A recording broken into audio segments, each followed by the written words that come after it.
I've been in dentistry more than 25 years at this point. It gave me an incredible opportunity to kind of get a foot in the door in just about every major DSO across the country. What I found was it just doesn't matter how great your software is if you don't use it well, if you don't implement it well. It's so meaningful to actually help our colleagues to make their life easier, to be more successful, to grow their practice, to take care of their patients using the technology. I'm really proud that we do the right thing for the client without any extracurricular influence.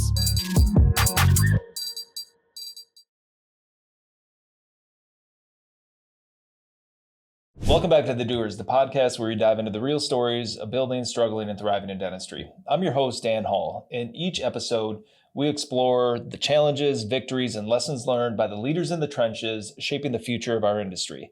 Today, I'm joined by Jill Nesbitt, the CEO of Optimize Dental Consulting. Jill and her team specialize in helping organizations select and implement cloud-based software or optimize what they have today. Jill, welcome to the show. Appreciate you joining me today. Why, thank you. It is fantastic to be here. Good deal. So I want to go back and get to know a little bit about your origin story. So we think back, your journey. How did you go from working inside of a dental practice to running a consulting firm that helps DEOs optimize and select technology, which can have a significant impact on their business? Yeah, I've been in dentistry more than 25 years at this point. The first 15 actually worked with my parents in their dental group practice. My dad was an early visionary of multi-specialty, medical, dental, and running a good business. And so after that, ended up doing briefly a little bit of independent consulting, working with 3, 4, 5 location groups who pretty quickly were looking to me as the consultant saying, I have EagleSoft here, Dentrix there, have different softwares in different locations. I can't trade my team members between locations because they don't know how the software works. I can't get consolidated reporting. You're the consultant. What software should I use? I'm thinking, man, that is a great question. I have no idea. So I started going back, happened to have a friend that was an early adopter of a cloud-based system, took a job in a DSO doing implementations, working for him, and found early days of cloud were pretty bumpy and pretty ugly, but so much better than the Google documents I had been creating to share with my clients that I'm like, all right, this is it. Well, little did I know, I happen to be the largest client of their cloud-based system and ended up having the opportunity, actually took a job with HS1 and grew out their cloud-based situation or software systems for over 5.5 years. It gave me an incredible opportunity to kind of get a foot in the door in just about every major DSO across the country. What I found was it just doesn't matter how great your software is if you don't use it well, if you don't implement it well. And so I jumped ship. I left corporate and started my own business. And all we do at Optimize, my very small team and I, all we do is implement dental software and support software selection. And we are independent and product agnostic. So we can help you across the entire workflow. That's very cool. I mean, that you don't run across many people that have that depth of experience. I mean, going from working in and managing a practice, doing some independent consulting, working at a DSO, working at HS1, like you've covered every piece of it, from having to use it as a end user to implementing large scale to selling it, essentially. I mean, that's fascinating. Good for you. And also kind of just forming this business based on all that experience and the need out in the marketplace. Thank you. It's actually been really rewarding. And I appreciate the opportunity to have the conversation because I think as I've told this story, whether it's to dental group practices, multi-locations, different technology vendors, people look at me and they're like, oh my gosh, this is really needed in the space. And that feels really good. Oh, absolutely. I come across that every day with folks looking for assistance in that process because it may have been the last time they switched 20 years ago, or perhaps never. They just may have inherited systems that they got in an acquisition.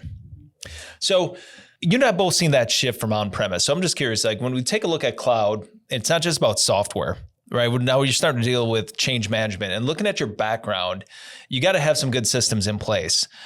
What do you see that are some of the mistakes that groups are making when they start this journey out of making this transition over to this shiny new toy of this cloud platform or new AI platform that you now have to help integrate? I do see some mistakes, unfortunately. I think the first one that I'm seeing that's pretty painful is honestly, they're rushing the selection. So I'll give you an example of this. This actually gets back almost into the software selection piece. I have a new client. It is a 5-location pedo ortho group. And he got a love letter from his, actually, he didn't even get a letter. He started getting invoices from his current server-based software system saying that they were going to start charging him an additional workstation fee because he was so large and had such, not 3, 4, 5, operatory offices, but 15, 20 operatory offices, right? So very large organization. Okay. Anyway, the total bill was going to be like $20,000 or $30,000. So his knee-jerk reaction was, that's it. I'm done with this server-based business. I'm going to switch to cloud. And then he started making kind of quick negotiations on money. I'm a huge believer. Don't make a quick knee-jerk reaction on something as important as what practice management software you're going to use. Slow down, be thoughtful, and if need be, talk with someone who can help you think clearly and see that side by side. And I think that's one of the ways that we can be really helpful. He's still going to make that ultimate decision, but he won't move quickly through emotion to make it. He can actually be really thoughtful to understand how will this work and impact his business. And that's some really good advice, because nobody ever wants to make a decision with a gun to their head, right? If it's a $20,000 invoice or whatever it may be, a new employee, take a step back, take a breather, buy a little bit of time to make the decision based on your timeline. Good advice. So shifting gears and taking a look at this as you help them with the selection process, like the example you just gave of helping that client slow down a bit. And one of the other big things that I see quite a bit out there is, let's talk about adoption, because it's one thing to buy the software, right? You picked it out, you have it, it's time to roll it out. What have you found that actually drives adoption across multiple locations and all these different teams, from clinical to revenue cycle management, the front office staff, the operations? There's a million things, but I'll tell you my top 2 that I think are really important. Number 1 is you have to define ownership. Who is the right person? So, there's a new book around here called Who Not How, right? So defining the ownership for who is responsible, going to make the decisions, going to do the work. So defining ownership is big in the adoption success world. And the other part is defining success metrics. What does success even look like? How will we know that this is working successfully for us? One story I have is we have a relatively recent client that my team led for the implementation process just for the first handful of locations. And every time that we do a go live, we go through, okay, we have defined success metrics, red, yellow, and green for all the different pieces. Some of it's basic setup, and some of it is per location. Are we seeing evidence of them using the software successfully? And we found a situation where I'm like, what's going on here? I don't see that the new patient forms are getting signed. So thanks to the checklist, we identified that. We went back, looked and saw, it looked like one of the team members had said, no, I'm going to do this myself. And then they simply hadn't uploaded the form. So it wasn't even a function of them not getting signed. That just didn't get done. Okay, now we can reset. But I think those are the good situation, because full adoption doesn't mean we're using it at this grand overall level. It means all of the ticky-tacky pieces, and that takes specific ownership and then knowing what does success look like. Well, speaking of that, so for the people that are listening that are probably going through this process themselves, maybe that's why they're listening to this episode, what do you find is maybe the typical profile or some type of attribute that employee has that would make a good owner of a project internally? So you have to be, and again, we have different owners, right? So often I see, if you're looking for someone that's going to be a project manager for the overall piece, they need to be someone that's going to partner back with the practice management firm and go to all the weekly meetings, have enough bandwidth they can actually do the work. They also need to be able to be outrageously organized, because they're going to hold everyone to the timelines. But in addition to that, they need enough people skills and enough presence in the organization that they can help and support all the decision making. If you can't get the right people around the table and get them to make decisions, we'll never get to software setup in the first place. So I think those are a few characteristics I'd look for. Is that something you can do though? Because when I talk to a lot of practices, these people, they're already doing a full-time job in the practice. So I don't like that seems like a lot. That doesn't seem like a small task. You're making some major decisions that could impact the business for the next 10, 20 years, potentially. 100%. You're going to have to do that and hold it and own it. Yeah. But that's where you take that off their plate and do kind of guide them through that, or maybe even make some of those decisions alongside them? So this is actually one of the major reasons that I started the business in the first place, because what I kept finding is I would work with some fantastic people at an office level or even at the organization level. The problem was they didn't have someone that they just didn't have enough confidence to either make those decisions, or they felt confident that they understood the software enough that they were making the right ones. And so I feel like my team and myself, we are right in this intersection of understanding how does the software work so we could actually give you a good recommendation, and what is your model, your specific way that you're taking care of patients, you want to run your side of the business. So yeah, that is exactly what we do. And we do that, and then it's our responsibility, and we can take on all the project management, pulling all those decisions, and then a whole bunch of the work, because truly more and more of these CSOs, and you see it, multi-location groups, they're busy and they have very lean teams. I'm hearing that all the time. Jill, oh yeah, we have a lean team. We don't have anyone that can do this. We feel good about knowing the top systems we want to look at, but once we've decided, we don't have the bandwidth to actually run this project. And that is 100% where my team can step in. Well, I think you've kind of started to answer part of my next question here, which was, part of it, you're helping them make the selection process, you're helping them implement it.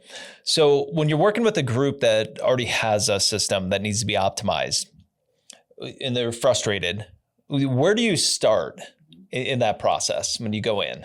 I always start with a custom workflow analysis or some sort of overall business assessment. I shouldn't say all of the above.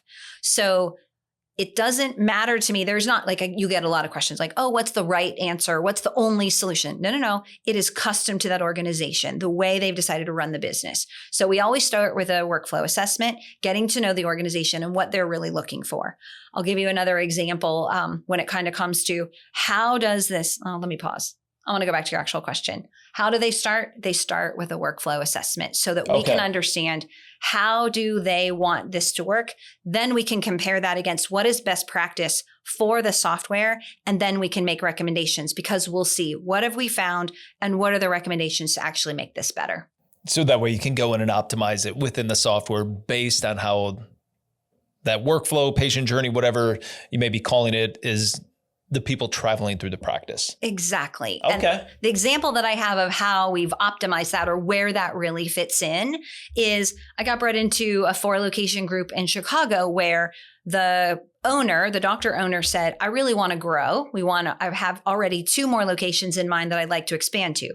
But my RCM lead has pretty much said she can't do any more work. She can't support any more practices until we add 2 more team members. And he's like, I feel like our software should be doing more. I don't want to just keep having to add more RCM team members so that we can grow. So he said, I really need you to come in. And he was furious, frankly, with the software vendor. He felt like, why doesn't your software support this? And how am I supposed to grow? So he brought me in sort of as the independent product. I'm not here to sell him software. I don't have to make anyone right, but let's see what's going on. So I did that assessment, went through, spent a full day at the practice, and spent a lot of extra time with that RCM lead. Well, it turns out she had built out this elaborate Excel tracking system on sending statements, because the doctor owner at some point, quite some time ago, had made a comment that the way he wanted no-shows to be charged, he wanted them to have a fee, but then not get a statement. So she had built out this gigantic approach because she thought that's what he wanted.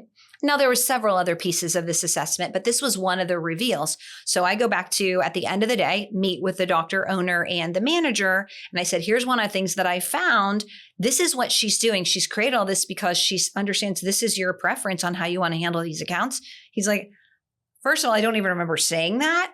But secondly, that makes sense that it would handle different, but I had no idea of the downstream impact. Now that you've shown that to me, because then I made a recommendation. If you simply either charge them or you don't, then now you've eliminated hours and hours and hours of work. So you can tell that I have not mentioned one specific kind of feature in the software. Could it or couldn't it? It really didn't have anything to do with the software.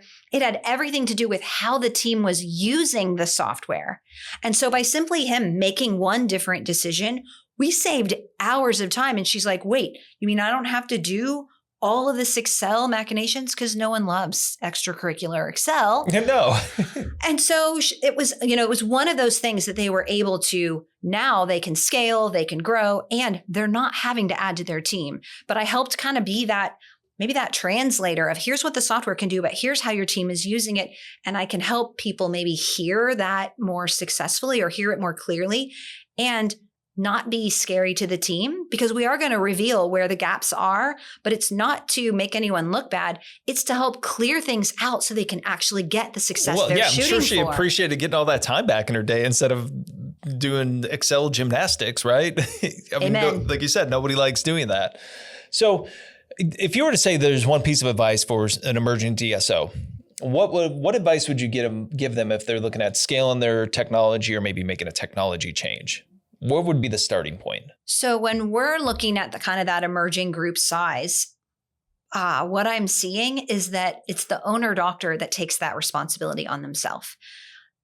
Our owner doctors are experts in lots of things, but I'll tell you what, it is getting more and more challenging to keep up with all the technology. There are tons of technology solutions. There are multiple PMS solutions, revenue cycle, 15 to 20 different call software solutions at this point. So thinking that you're going to be the doctor, the owner, managing all the people, managing all of the things you're responsible for, and that you'll understand the depths of technology to make that decision all by yourself, I think that can be a lot to ask. So I think my recommendation would be, you need to get educated. That can be, again, getting good demos and making some good relationships. It can be talking with other groups that have made decisions similar or that have similar growth plans that you do. It could be finding a good consultant. But I think acknowledging and I'm even coming to this, realizing that this is such a critical decision to make. Take the time to make it well, and not just, well, I've been buying my supplies from X, therefore I'll buy Y. Or I'm friends with so-and-so, and that demo was awesome. And the dinner they took me to is really nice as well. And so we're just going to do X. Like, I really think treating this as the kind of important decision by giving it the time and attention it needs and bringing in the resources to make the right decision. I think that's a piece of the puzzle. And I think that's probably not super popular advice because people are also busy and they want to make a quick decision. But you're right. I mean, there's so much good content out there right now that you can go grab from other people that have probably made the same decision. There's so many mastermind classes right now with docs that have joined, especially in that emerging space, that really get those peer reviews, really good advice to at least set you on the course of maybe narrowing that selection down from 15 to 3 or 5. That's really good advice. Well, I think that segues in because you've brought something up about the crowded space right now with new tech. What are you seeing in the space? And as far as trends come and go, right? What are you most excited about when you look at 2026 and going forward when it comes to technology and dentistry?